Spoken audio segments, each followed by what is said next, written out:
Pakshi herding ব্রিজের নিচে। প্রকৃতির মধ্যে একটি অন্যতম সুন্দর রেল ব্রিজ এটি।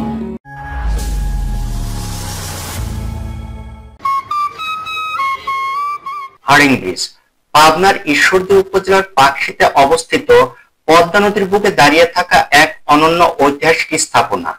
এই ব্রিজ নির্মাণের প্রথম প্রস্তাব করা হয় 1889 সালে আর নির্মাণ কাজ শুরু হয় 1910 সালে। প্রায় 15 বছর ধরে চলে কাজ আর 1915 সালে এটি আনুষ্ঠানিকভাবে খুলে দেওয়া হয়। আমি পাকশী হার্ডিং ব্রিজের নিচে সিঁড়িতে নামছি, ব্রিজের নিচে আপনাদের সমস্তটাই আমি দেখাবো। এর আগে অনেকে দেখিয়েছে, তারপরে আমি আজকে আবারও নতুন করে এটা ভিডিও করছি। এখানে এখন মানুষের সংখ্যাটা বেশ কম।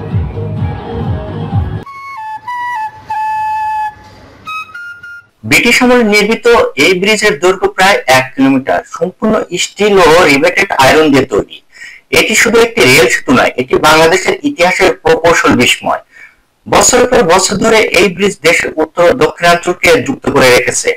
একসময় এটি ছিল ঢাকা থেকে কলকাতার ট্রেন চলাচলের প্রধান পথের অংশ। আজও হার্ডিং ব্রিজ ইতিহাসের সাক্ষী হয়ে দাঁড়িয়ে আছে। একদিকে প্রকৌশল দক্ষতার নিদর্শন, অন্যদিকে আমাদের ঐতিহ্যের গর্ব।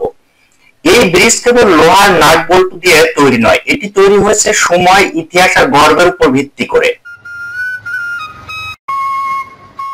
অনেকেই জানেন এই ব্রিজটা 1905 সালে কাজ শুরু হয়ে 1914 সালে গিয়ে এটা শেষ হয় এবং 14 সালে এই ব্রিজটা চালু হয়। তৎকালীন ব্রিটিশ সরকার এটা সম্পাদন করেছিল কলকাতার সঙ্গে তাদের যোগাযোগ রক্ষার জন্য।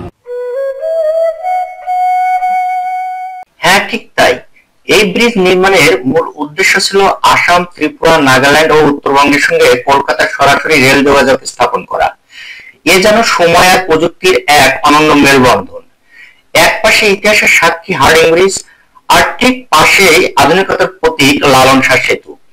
2004 সালে উদ্বোধন হওয়া এই সেতুটি দেশের দক্ষিণ ও পশ্চিমাঞ্চলকে সরাসরি রাজধানীর সাথে যুক্ত করেছে।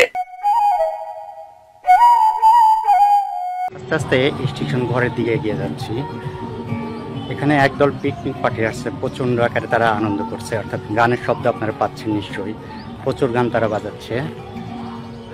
উপরে না উঠলে আসলে ব্রিজের যে পুরা ভিউটা দেখতে পারো না, নিচ থেকে অত একটা বোঝা যায় না, তাই আমি উপরের দিকে গিয়ে। প্রতিদিন দেশের নানা প্রান্ত থেকে অসংখ্য ভ্রমণপিপাসু মানুষ আসে এখানে হার্ডিং ব্রিজ, পদ্মা নদী আর লালন শাহ সেতুর সৌন্দর্য উপভোগ করতে। নদীর হাওয়া, সূর্যাস্তের রং আর সেতুর আলো সব মিলিয়ে এখানে যেন প্রকৃতি আর ইতিহাস একসাথে মিশে গেছে। আমি সিঁড়ি বেয়ে রেল লাইনের উপরে উঠছি। প্রচণ্ড গরম হওয়ার দরুন ঘেমে যাতা অবস্থা হয়ে যাচ্ছি। আর তাপমাত্রা কেমন আপনারা নিজেরাই তা জানেন। আমি আস্তে আস্তে সিঁড়িতে উপরের দিকে উঠছি। এখানে উঠলে সবচেয়ে একটা জিনিস মনে হয় যে রূপপুর পারমাণবিক বিদ্যুৎ কেন্দ্রের যে চুল্লিগুলো আছে এত কাছে মনে হয় যে হাত দিয়ে স্পর্শ করা যাবে। আর আশ্চর্যের বিষয় হলো হার্ডিং ব্রিজ থেকে দেখা যায় পাবনার আরেক গর্ব, রূপপুর পারমাণবিক বিদ্যুৎ কেন্দ্র। ইতিহাস, আধুনিকতা আর শক্তির এই মেলবন্ধনই আজকের বাংলাদেশের প্রতিচ্ছবি। সবাই জানেন যে এই ব্রিজটা নির্মাণ করেছিল ব্রিটিশ সরকার এবং সেটা কলকাতার সাথে সম্পর্কের জন্য, এবং তাদের যে সম্পদগুলো সেগুলো এই মিডিয়া দিয়ে তারা নিয়ে যেত আমাদের দেশ থেকে।